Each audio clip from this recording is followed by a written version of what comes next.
I stepped off the plane from Alaska, my boots still smelling of salmon and sea salt, dreaming of nothing but a cold beer and the quiet of my Tennessee home. 2 acres of peace, a sturdy brick house, a pecan tree casting shade over my backyard, my slice of early retirement heaven. I'd left the city's noise behind for this sanctuary, where the only drama was choosing between ribs or brisket for the grill. But as my truck rolled up the driveway, my jaw hit the floor. My lawn was a sea of folding chairs, lined up like some budget graduation. A white tent smothered my garden, and a wedding planner, all giggles and clipboard, was barking orders about floral arrangements from my porch. I blinked, thinking I'd somehow driven to the wrong address. Nope, this was my house, and apparently, the HOA had turned it into their personal wedding venue without a single word to me. My blood boiled, but I kept my cool. I'm a calm guy, or so I thought until that day. Welcome to the wildest story I've ever told on my YouTube channel. MidnightTales, where trespassers get taught and bulldozers bring justice. I grabbed my duffel and marched toward the planner, a woman in a blazer so starched it could have stood on its own. "Ma'am," I said, keeping my tone even, "you've got the wrong place. This is my house." "What's all this?" She sized me up like I was there to mow the grass and chirped, "Oh, you must be the groundskeeper. Don't worry, the bride's paying extra for cleanup." "Groundskeeper?" I felt my eyebrow twitch. "I'm not the groundskeeper," I said, slow and clear. "I own this property. Who gave you permission?" Her smile faltered, like I'd just said the sky was green. "The HOA approved it," she stammered. "Cheryl said you were on board." "Cheryl, of course.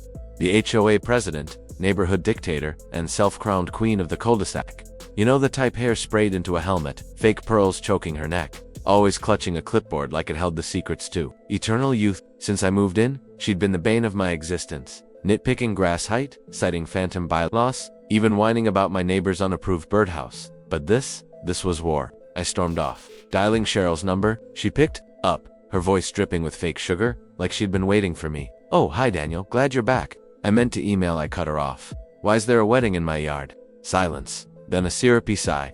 "Well, poor Amanda, the bride, had a last-minute venue issue. Her cousin backed out. And your property's so spacious and, frankly, underused, so we figured." "You figured wrong," I snapped. "Take it down now." Her tone flipped from sweet to ice cold. "Daniel, this is for the community. It's a small sacrifice for a neighbor's happiness. You're being difficult."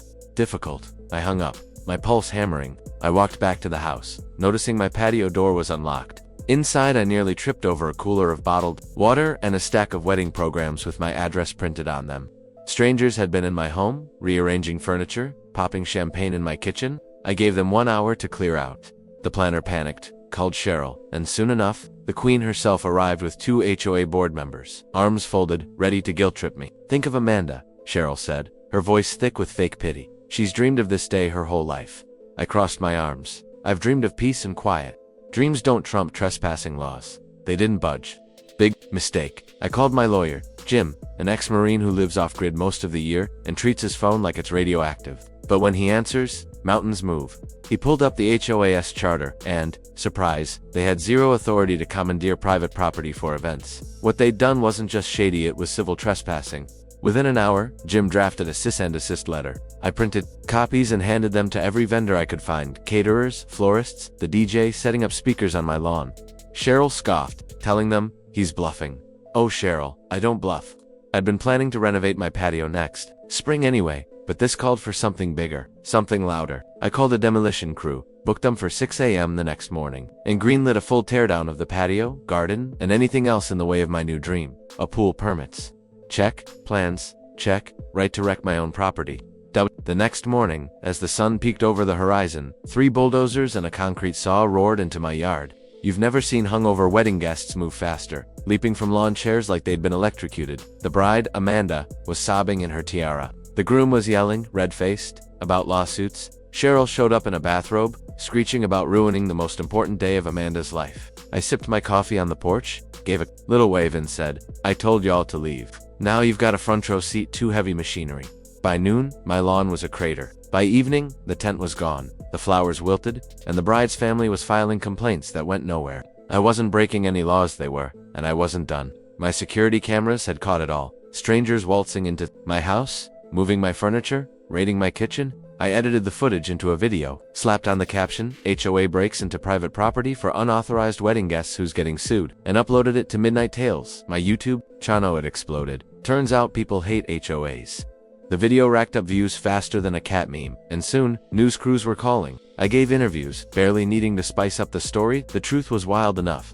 Within 2 weeks, the HOA was under county investigation. Emails surfaced showing Cheryl had signed off on using my address without informing the board or me. She tried to deny it, but the paper trail was ironclad. She was forced to resign. Her reign of terror over the HOA didn't just lose Cheryl, they paid dearly. Court fees, damages, even an emotional distress settlement landed in my bank account. I used it to upgrade my pool design, adding an outdoor kitchen with a smoker big enough to feed the neighborhood. Not that I'd invite Cheryl. Jim got a lifetime pass to use the pool whenever he wanted, though I suspect he'd rather swim in a river. The new HOA board, desperate to dodge more lawsuits, rewrote the rulebook. No more unauthorized property use, no unsanctioned events, and a shiny new clause dubbed the Daniel Rule, banning HOA members from entering private homes for any reason, ever. Amanda and her groom, they rescheduled at a motel ballroom outside town. Not exactly fairy tale material, but neither was trespassing on my land. Cheryl, last I heard, fled to a condo with no HOA. Ironic, considering she spent years enforcing rules she couldn't handle herself. Now, every morning, I swim laps. In my new pool, the water cool against my skin, the pecan tree still standing proud, neighbors walk by. Staring at the bronze plaque, I bolted near the gate. In memory of Amanda's wedding, and Cheryl's reign, trespassers will be demolished. I chuckle every time I see it. The story's become a legend around here, and it's the crown jewel of Midnight Tales, my channel, where I share tales of justice, revenge, and the absurd. If you haven't checked it out yet, swing by Midnight Tales on YouTube. I've got more stories that'll make you laugh, gasp, or maybe even plot your own bulldozer moment. Looking back, I could have handled it quieter. I could have just sued and moved on. But where's the fun in that? Cheryl and her HOA thought they could steamroll me, treat my home like public property. They learned the hard way. Mess with a man's sanctuary, and you'll get a front row seat to destruction. My pool sparkles under the Tennessee sun, my grip always warm, and my peace. It's back, stronger than ever. So, here's to standing your ground. 2 justice served with a side of concrete dust. And 2 Midnight Tales, where stories like this live forever. If you've got an HOA horror story, or a tale of sweet revenge, drop it in the comments on Midnight Tales. I'd love to read it. Until then, keep your property lines clear and your bulldozers on speed dial.